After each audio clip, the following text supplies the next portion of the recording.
Thank you, Madam Deputy Speaker, and can I also thank the Minister, for whom I have a huge personal respect. Anyone that wants to take themselves to Wikipedia and have a look through his glittering career will be amazed. I made the mistake of looking earlier and finding out he was younger than me, which is thoroughly depressing. Madam Deputy Speaker, it's a privilege to have the opportunity to speak in today's debate.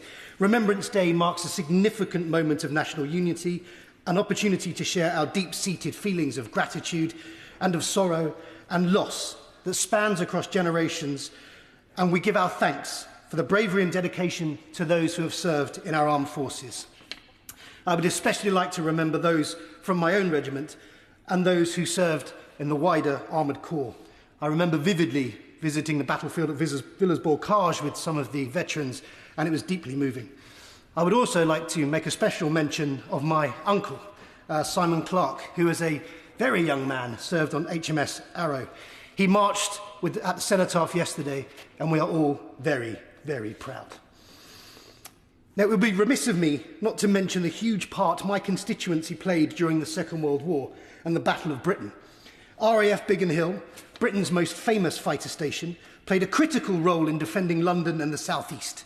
Despite being officially designated as the most bombed station in fighter command, the station still saw the departure and return of over 1,000 sorties during the Battle of Britain.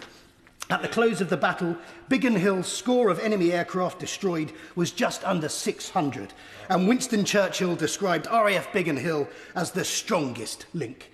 I want to pay tribute to all those who served at RAF Biggin Hill and to the community that supported them. Bromley Borough is home to more than 6,600 veterans, the highest number of any borough in London. And nearly 2,000 of those veterans are my constituents in Bromley and Biggin Hill.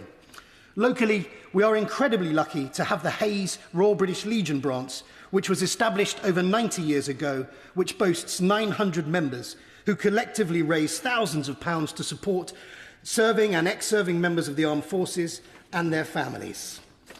Since its inception in 1919, Remembrance Day has brought our communities together to remember the sacrifice made by all those serving in the UK and Commonwealth Armed Forces, their families and others who have given their lives in service to our country.